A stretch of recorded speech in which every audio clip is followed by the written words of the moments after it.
The artistic temperament is a curious thing. It comes and goes beyond our control. It takes different forms among different people. It appears in unexpected places. Sometimes it runs in families, often through several generations. This is the story of two artists, brother and sister, brought up together in a quiet backwater, but whose lives and work were to take different paths.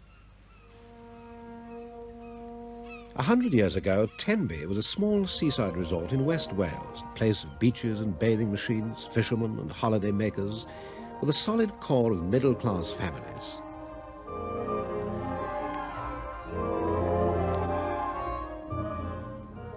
One such was the John family. The father was a lawyer from Haverfordwest. His wife had died when the children were young. They had a nurse to look after them.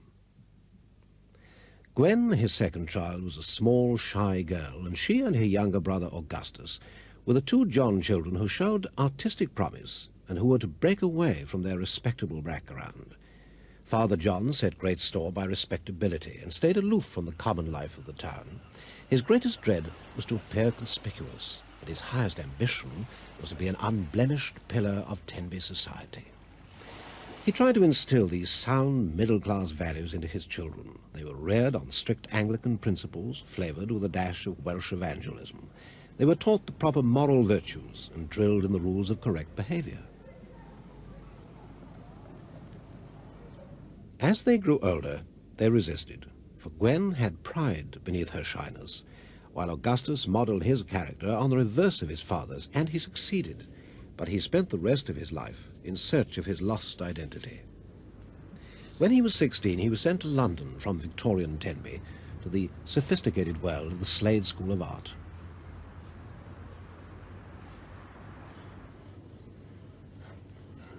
It was to be a revelation. For the first time he saw in the flesh things that before he'd only imagined. He came upon new sensations, new ideas, new problems.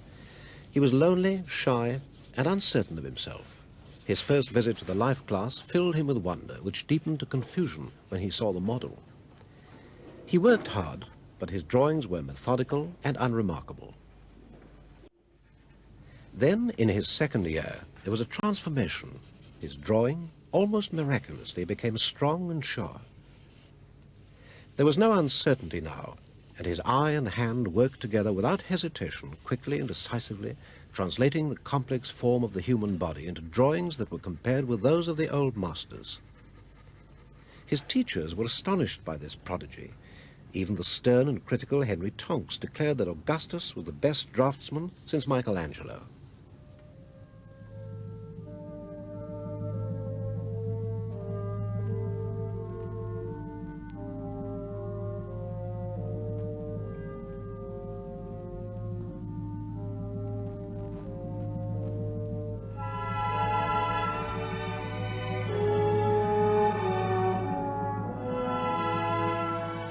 And it was not only his drawing that was now transformed.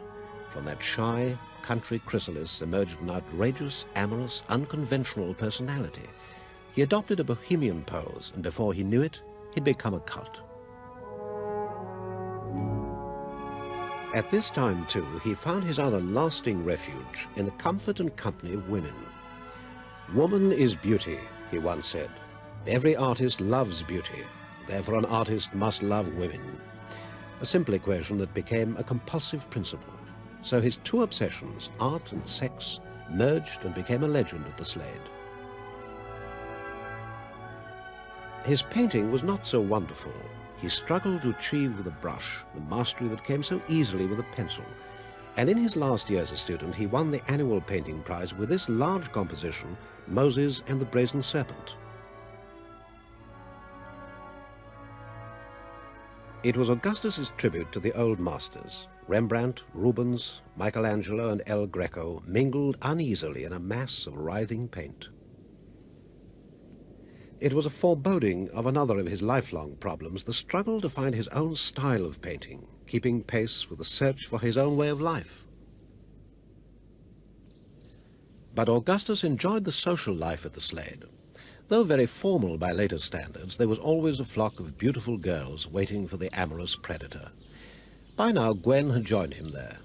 But while Augustus was usually at the centre of events, she seemed content to remain in the background. She had much in common with him, but she chose to hide her feelings behind a shield of pride and restraint, and while she retreated to defend herself, he advanced.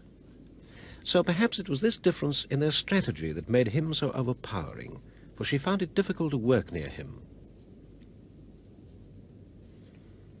In spite of this, the two of them lived together for a while. It was a life of cellars and basements, which Gwen, to his despair, seemed to like. He had his love affairs to cheer him. He was by no means constant, but he was certainly ardent. His roving eye fixed on a friend of Gwen's, Ida Nettleship. Augustus was bowled over by her calm beauty. He painted her, courted her long and painfully, and then, to the dismay of her family, married her.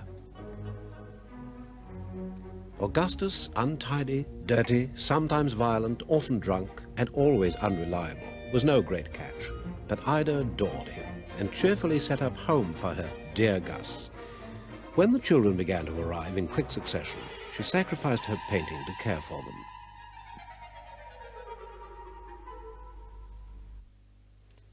But life with Gus was never easy. Normal domesticity never suited the Johns, and Gwen, perhaps wiser, never tasted it. She was free to go where she chose. In 1903, with a friend, Dorothy McNeil, she set off for France to walk from Bordeaux to Rome. They lived simply and travelled slowly, for Gwen wanted time to paint. She was single-minded about her work and a perfectionist, and though she never shared her brother's premature fame, she was equally talented, as her biographer Mary Taubman explains. One has the impression that she was quite a mature, very mature draftsman by the time she was in her early 20s. And then gradually began to develop a study of the single figure. But at first her painting was very thin, fluid paint. One has the impression that she probably learned a great deal of the old master's technique. But who she actually looked at as a student, it's hard to know. One thinks she must have looked at the Dutch and Flemish painters. I think the single greatest influence on her as a painter must be Whistler. Gwen came to know Whistler in Paris, where she studied at his academy. His methodical style appealed to her, and she refined his methods to a point where only she could understand them. The two girls had abandoned their walk at Toulouse, and Gwen was now living in Montparnasse.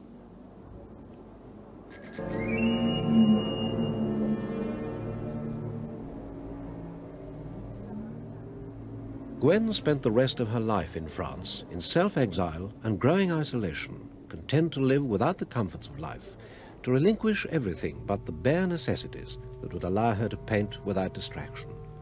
And in these cheap lodgings in the back streets of Montparnasse, she found the freedom that Augustus searched for in his many wanderings about the world.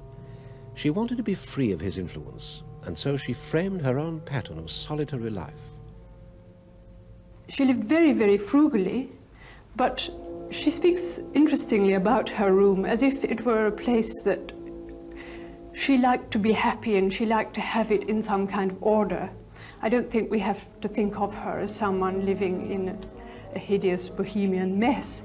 She kept her room, I think, rather neat, pretty. She had flowers, and she talks quite often in her letters about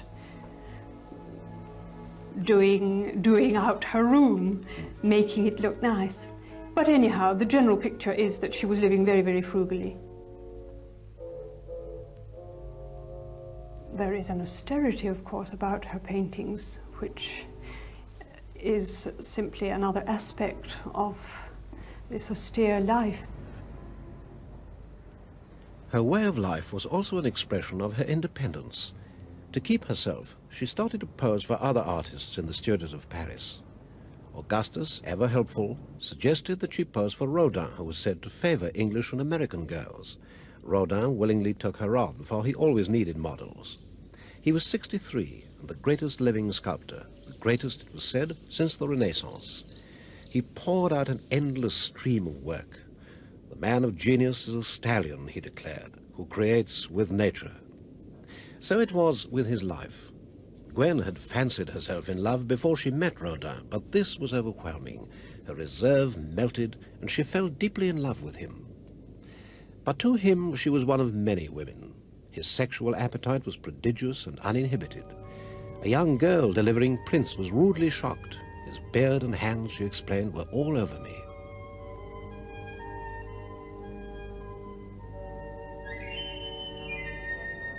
But like all reputations, it hid the real truth. While Gwen was his mistress, he cared for her and admired her in many ways. She has a beautiful body, he told Augustus, and he posed her for this monument to the memory of Whistler.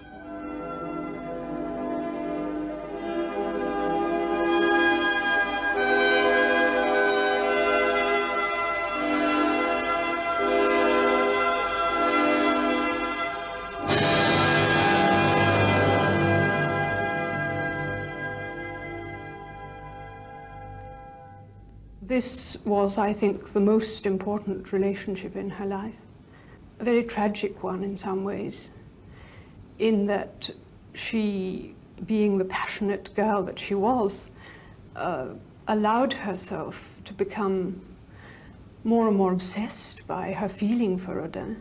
But Rodin, I imagine, couldn't reciprocate the sort of demands that she was making on him. He was marvelously tolerant and friendly throughout this very long period when she was writing him passionate letters of great devotion. And obviously was very fond of her, really cared a great deal about her, worried about her health, paid her rent, as far as one can see, paid her rent for many, many years, worried about her cats. He was obviously very concerned that she should look after herself. Augustus also worried about Gwen, but his life was too full to do much about it. He'd met John Sampson, an authority on the gypsies, and Sampson had taught Augustus the Romany language and taken him to their camps. It was the life Augustus thought he wanted. It was free and easy. On the open road, there were no demands on him, no responsibilities.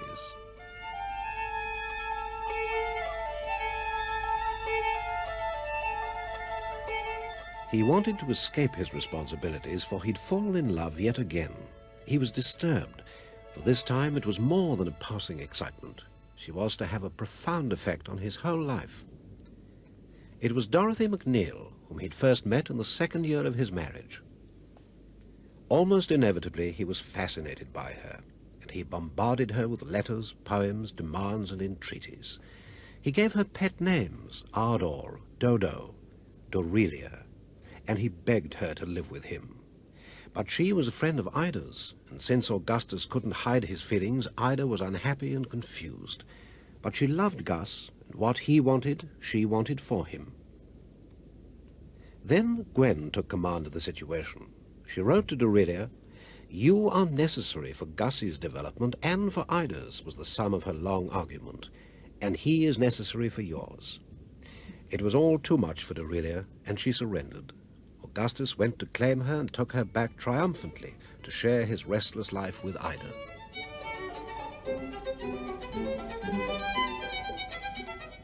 By now he had his studio in London, a house in Essex, and his caravans. Ever since childhood he'd envied the gypsy way of life, so superior to the confined respectability of Tenby. It was now fashionable to admire the gypsies. The Edwardian romantics sat in their comfortable homes and dreamed of the Romany way of life. But Augustus had no patience with dreams. What he wanted, he set out to get. So in 1905 he took his caravan to Dartmoor, and here in the spring of that year, Dorelia's first child was born. Ida, always compassionate, came to help her, and the two women washed and cooked and cared for their children while Augustus painted. They were happy in a way, but the reality was not as enchanting as the dream. That autumn, they moved their strange ménage to the more tolerant atmosphere of Paris. Augustus was often away working in London, but Gwen was near, and the sister, wife, and mistress tried to make what order they could out of Gussie's legacy.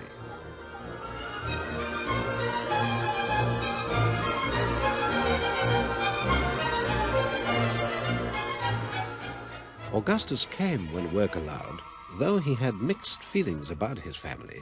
Certainly he liked them as models, especially the children, quick and lively, like this drawing of Caspar, his second son, who remembers his father in those days. He always liked to have children around, plenty of them, not necessarily his own, other people's as well. He enjoyed children to that extent. And he was never a warm-hearted man, really, to us. He was a tremendous sort of difficult fellow to understand for a kid. In fact, I don't think he ever understood himself, come to that. Perhaps he never understood Ida. Calm, tender, tolerant and loving Ida, she lived for Augustus. To her, he was a child of nature and a genius, and women must allow such creatures their freedom. But a week after their fifth son was born, she died in a Paris hospital, and her patience and wisdom were gone. No one knew how Augustus felt about it. They were shocked when he rushed out and got drunk, and only Gwen and Aurelia saw the grief he really felt. Without complaint, Aurelia took on the responsibilities of the double family. This also meant posing for Augustus, which she did for over 1,000 drawings and paintings, and she was the inspiration for some of his finest work. There were also 7 boys to look after, Augustus's moods to cope with, and all the other problems of a large family in no settled home.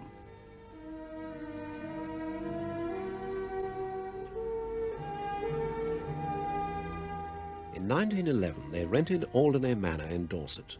They parked the caravans in the grounds and seemed at last to have come to rest. They still lived like gypsies, but they couldn't ignore conventions, and there came a time when, as Romilly John says, they had to compromise with the outside world.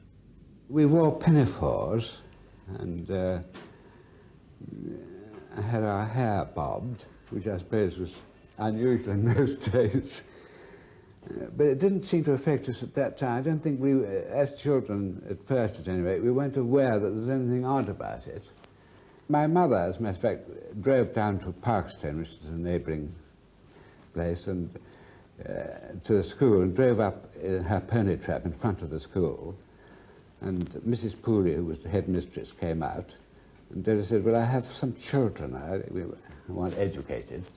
Do you think you could take them on? And Mrs. Pooley said, well, how many are there? And Dada said, well, I have 3, but there may be 1 or 2 more who will come a bit later. If their appearance was unusual, at least Augustus made artistic capital out of it. More than any other artist in history, he painted his own family. Perhaps it was his way of showing affection for them and for the simple way of life. The years before the First War were a period of great activity for him. It was at this time that he returned to his homeland to paint the landscape of North Wales. He went with a friend, another Welsh painter, Dick Innes. Innes was younger than Augustus and burning with the energy of a consumptive.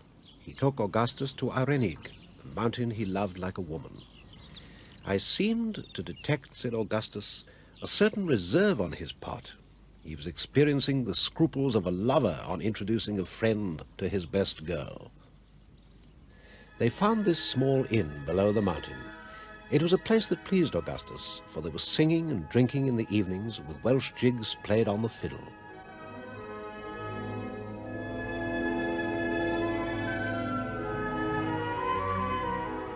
And in the bright sunshine, there was the mountain to paint.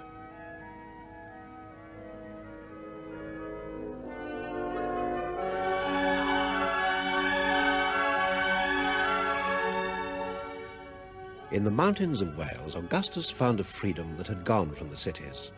For him, it was a country of blue skies and green moors, the haunt of the gypsies, where he could escape for a while from the modern life that at heart he detested. Fired by the example of Innes, Augustus painted straight from nature and caught the light and colour of the distant horizons that he could never reach.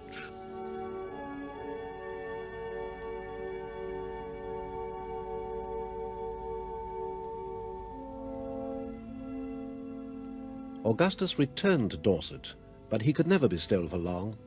It seemed as if he didn't know what he wanted, where he wanted to be, or what he wanted to paint. In Dorset he found the blue pools, strange, deep turquoise waters, and on them he built a large painting that expressed his unrest. Some say that it is his masterpiece, and he called it lyric fantasy. It is an allegory of happiness with beautiful women and bright children, and it represents an impossible dream with no conflicts and no doubts.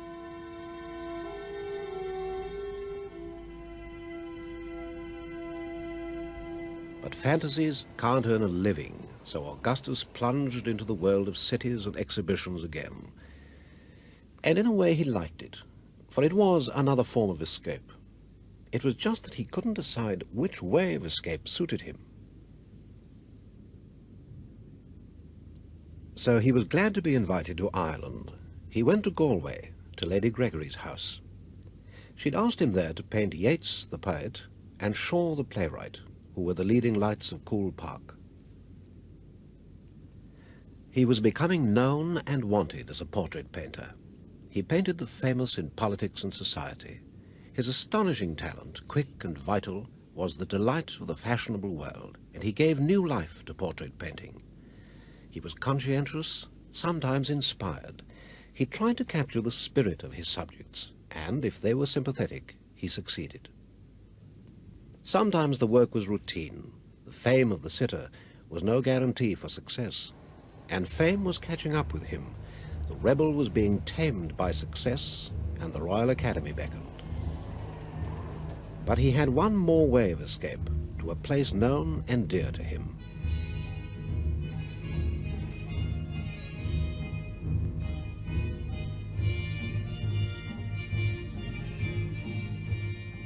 Ever since his early days, Augustus had been intoxicated by Provence. As if in answer to the insistent call of far-off Roman trumpets, he wrote, "I set off one early autumn for Provence. The classic lands had for years been the goal of my dreams."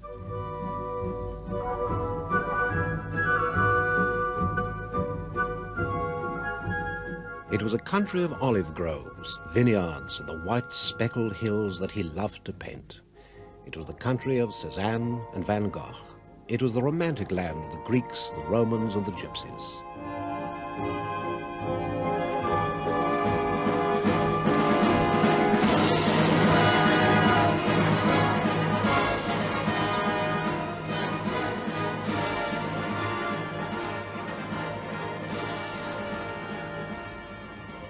One day, on a train to Marseille, he'd seen a great inland lake with a town rising out of the water.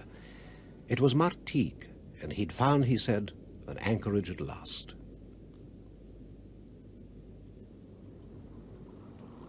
The lake was the Étang de Berre, and Martigues was a small town of fishermen, artists and gypsies, with small boats, many cafes, and few tourists.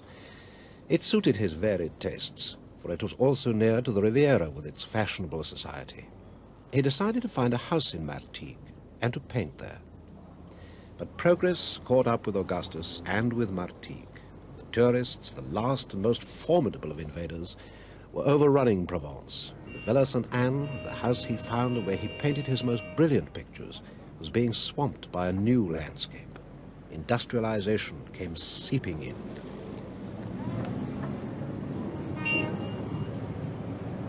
It was too much for Augustus, and it meant another escape. With Dorelia, he searched for another house to the north, near the Roman ruins of Saint-Rémy.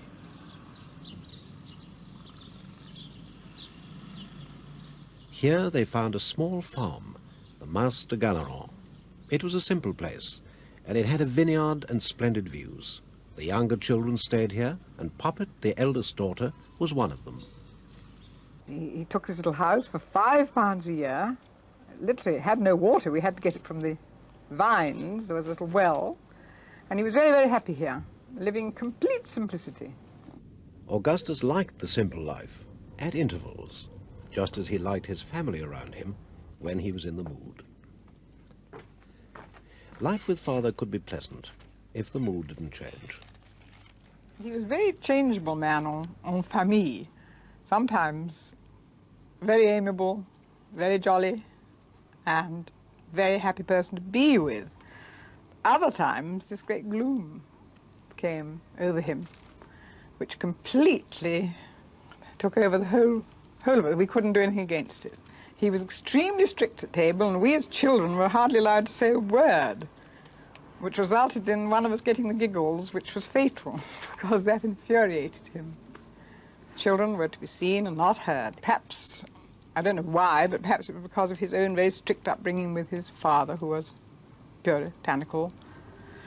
And maybe he felt he had to be strict because of his own rather gay life and what he did, thinking perhaps we'd all follow too soon in his footsteps, perhaps.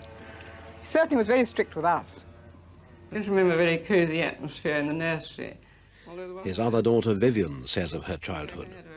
My sort of earliest memory of him was of a great fear and alarm. I had a sort of figure of him standing in the doorway as a silhouette. And this produced a state of alarm which I think I've kept my entire life. He was over life-size as a personality.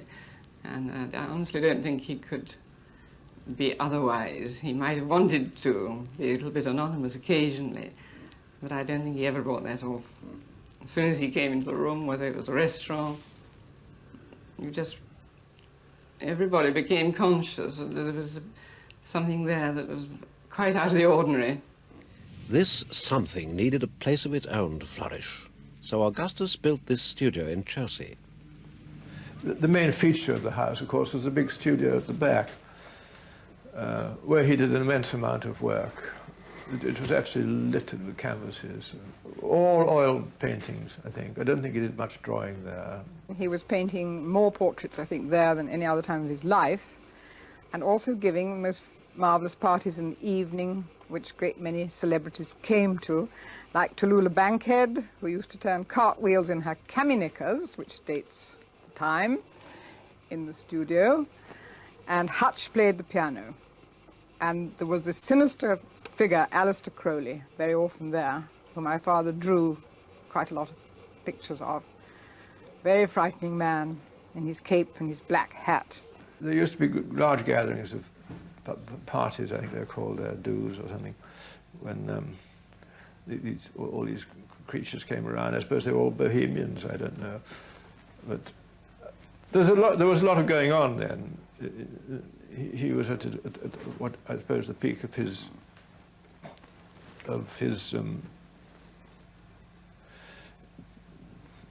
professional career. Immense amount of booze, wine, women, and song, and occasional collapses and disappearances.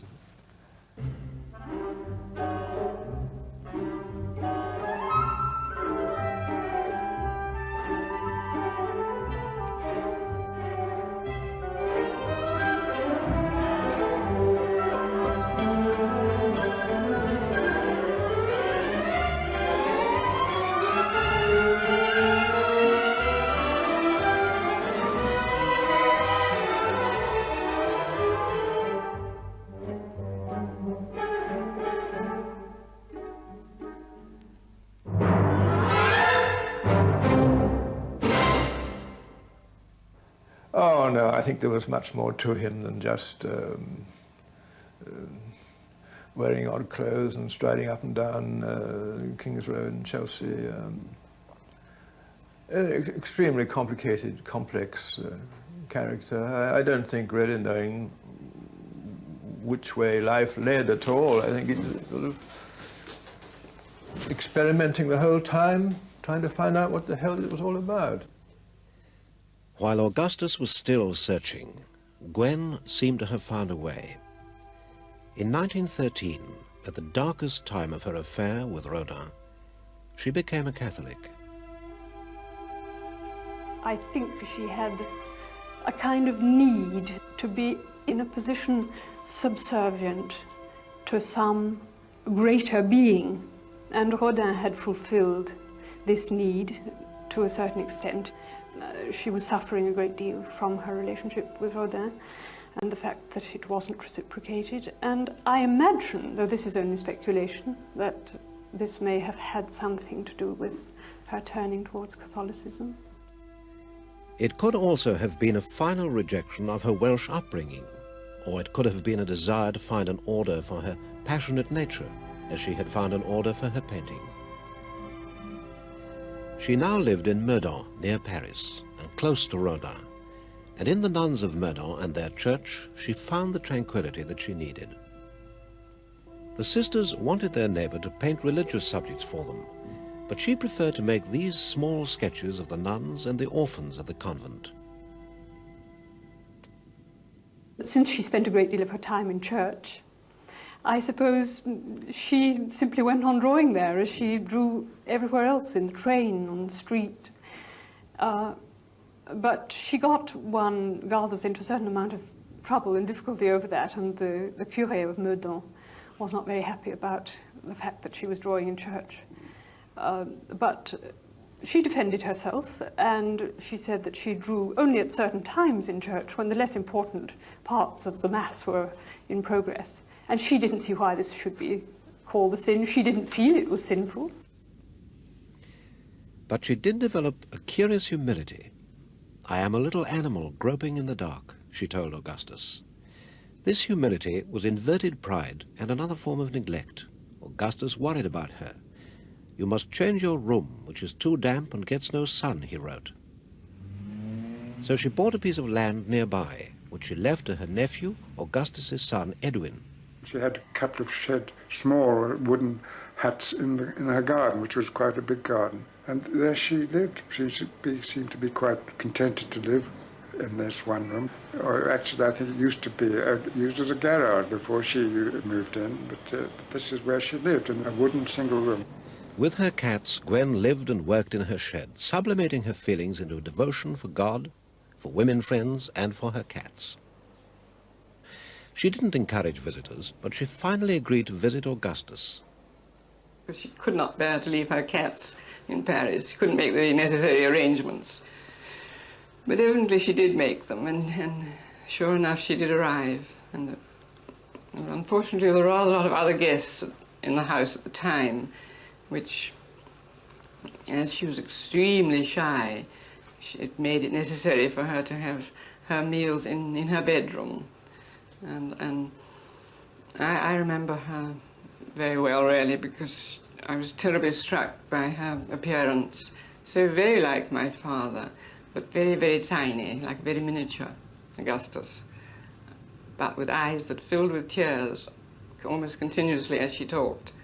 Very, very pale, bluey eyes, and she wore dark, dark clothes.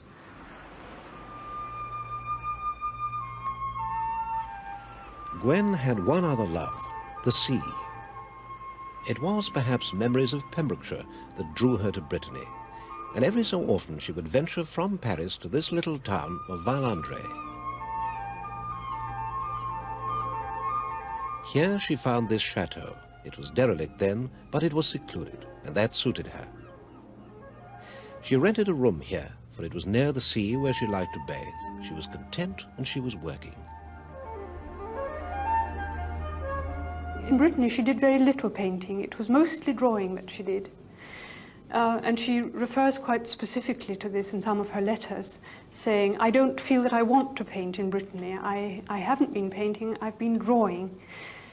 And she had as models the children from the local school who used to pose for her after they came out of school wearing their black pinafores. They would go up and sit on the edge of the cliff, and she would draw them using charcoal mostly, drawing very quickly, one drawing after another. I've talked to quite a number of these women who were little girls at that time, who describe how she drew and drew and drew very fast, and she paid them a few centimes, and they were very happy to earn a little pocket money. And in some curious way, it seems as if these children were the ideal models. They somehow seemed to touch a chord which she exploited.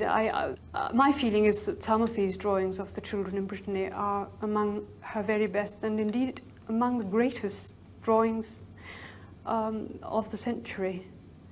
Very beautiful, tender, detached. The responses that Gwen could not get from people, she found in her religion and in her art. She could control paint in a way she could not control feelings. She narrowed down her vision, refining it to one limited view. She developed a personal system with cryptic notes about shapes and tones, and she ignored the artistic revolutions going on around her in Paris. Yet many people admired her work, Augustus among them, and they urged her to sell it and to exhibit more. But though she was proud of her work, she hated to let it go. In her very last years, we have the impression that she painted very little, hardly at all. I think possibly because she was ill. I don't think one can talk about her having a final phase which was less good than her earlier phase. I think she simply stopped working in the last 8 years of her life. She was so run down, and finally she was persuaded to go to Dieppe to sort of have a little change of air and perhaps pick up a bit. But it was too late. She died. Well, she arrived, she was collapsed in Dieppe, in the train, and she had to be taken straight to a convent hospital, where she died 3 days later.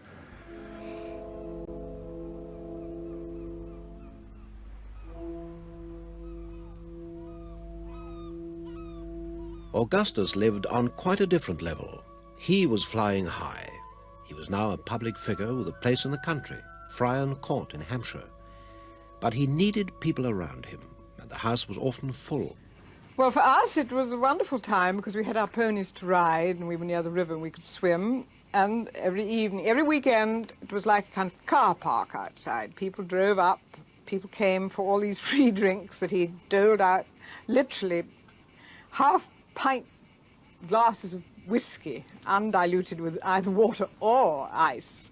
So, of course, they stayed on and on and on. And then a time came when he got frightfully bored with the whole thing and relapsed into silence, and still nobody went. So my mother used to ring the bell for dinner, the cow bell. Still nobody moved. And one day, Augustus got up and he said, "Must you stay? Won't you go?" And within 5 minutes, the room was empty. They'd all disappeared. We were allowed to have our dinner in peace. To support this way of life, he had to work. It was a necessity, but it was also an obsession. It was his own security among the distractions of the world. He still searched, with growing pessimism, for his true style, the clue to his real identity. In his 2 studios, set apart in the grounds of Friarn Court, he was painting mainly portraits, either commissions out of necessity, or of his family, for the love of it. Well, when we were children, it was absolute agony because he came down every morning while we were having our breakfast and he looked around the room and we all cast our eyes to the floor, hoping not to be caught. And yet there was some sort of awful thing which drew one. One looked up and caught the eye and he said 10 minutes in the studio. And we knew our whole day was absolutely ruined. We had to sit and sit and sit. An extraordinary, piercing eye, intense involvement in what he was doing. Nothing sloppy.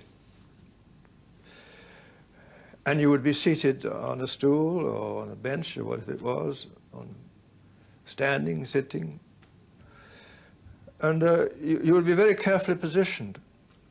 Angle, lighting, height, and all the rest of it. And you would have to sit there absolutely still, or stand absolutely still. And then there would come the mixing of the paints and the palette and so forth and so on. And I think he started usually by, with a fairly light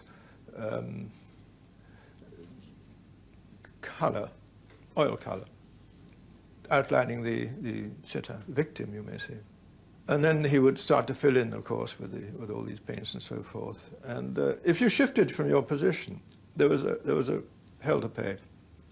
And he would use a brush to redirect your eyes or your angle or whatever it was he'd seen had gone wrong, that you had shifted. And of course, that one was absolutely rigid, you know, for about an hour. And then the magic word would be rest. Which meant, of course, you could dismount and you could walk around and you could reintroduce your circulation of blood and all the rest of it. And hoping that it would be the one rest of the day, but no, you were recalled, and so it went on. After sitting all the morning, which could be quite tiring for a very young person, we'd have lunch, and if we were lucky, he'd choose something else would catch his eye for the afternoon, perhaps a cineraria or a clematis. My mother sometimes went down to the village to buy him a flower to concentrate on for the rest of the day. Anyway, he'd work all afternoon, and even after tea he'd sometimes walk back again to the studio, wherever he happened to be working at the time. There was one rule, which was that there were to be no onlookers. This was a major rule. He always painted alone, he and his sitter. Except, I know once, my personal knowledge, when he was painting Dylan Thomas from Swansea. And I was commissioned to keep Dylan Thomas's mug full of beer. So I had a front row in the stalls to watch the outgoing tide of beer, you know, to replenish it from time to time. That's the only time I was ever allowed to participate in my father's paintings. I'm not a fashionable portrait painter. I much prefer painting my friends or people I happen to meet. When he said that in 1957, Augustus was no longer a fashionable painter, for modern art had passed him by, and he'd become a traditional artist. I don't think there was much mystery about how he worked. He just painted away, direct. He was a direct painter, put it on and like that, and left it. Those were his most successful portraits, when he didn't spend too long on them. His work to him was really meant more to him than anything in his life.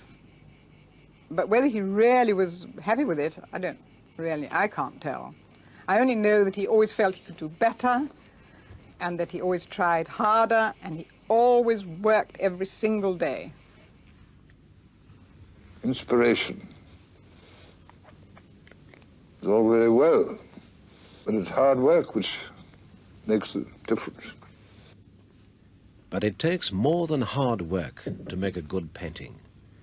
The light and life had gone out of his work, and he was running down. Augustus knew it, though he kept on trying. As an artist, you've got to get excited before you can do anything. And beauty is a great excitant. Certainly I have interest in women. If it's beauty, it's love, in my case.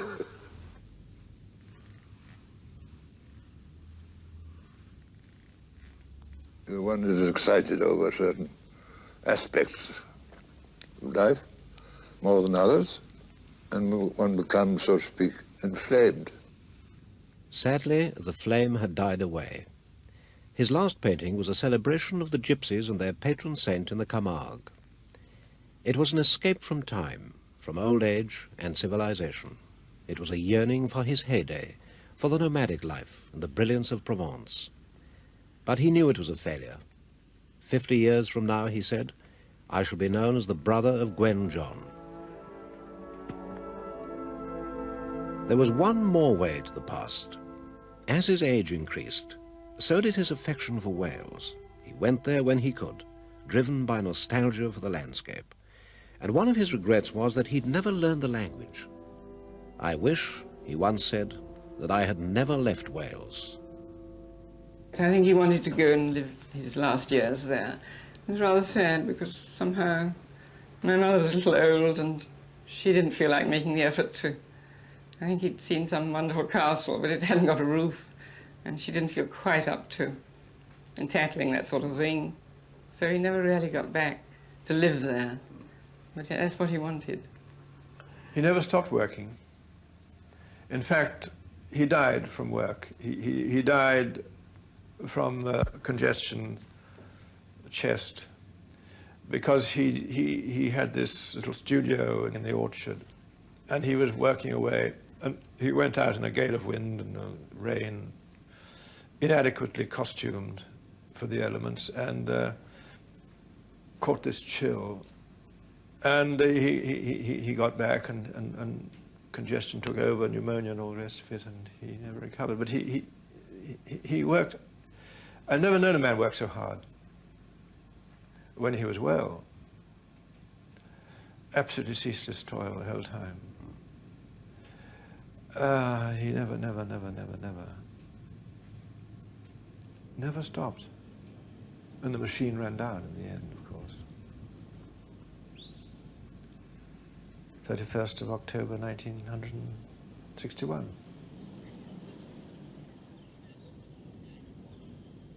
Augustus was 83, but it was too soon for him. "Give me another 100 years," he'd said, "and I would become a very good painter." He didn't need his 100 years, for he had been a very good painter, only he'd never stopped to notice it. It was in his 30s when, as a young man before the First World War, he'd painted these landscapes of Ireland and Wales, of Dorset, Normandy, and Provence. The like of them had never been seen before in English painting, and they rivaled the best by European masters.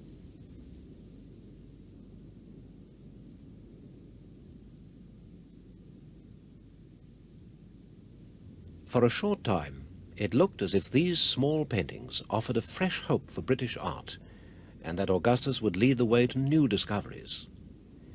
But he could not control his wayward talent or resolve the conflict within him. The fire of his inspiration burned out, and he was left angry and unfulfilled. And he would sit and stare at his sister's paintings, as if to discover there the secret he had missed. Was Gwen, with the same problems, the same upbringing, and the same talent, any wiser? Augustus thought so, and though he deplored her life, he envied her paintings.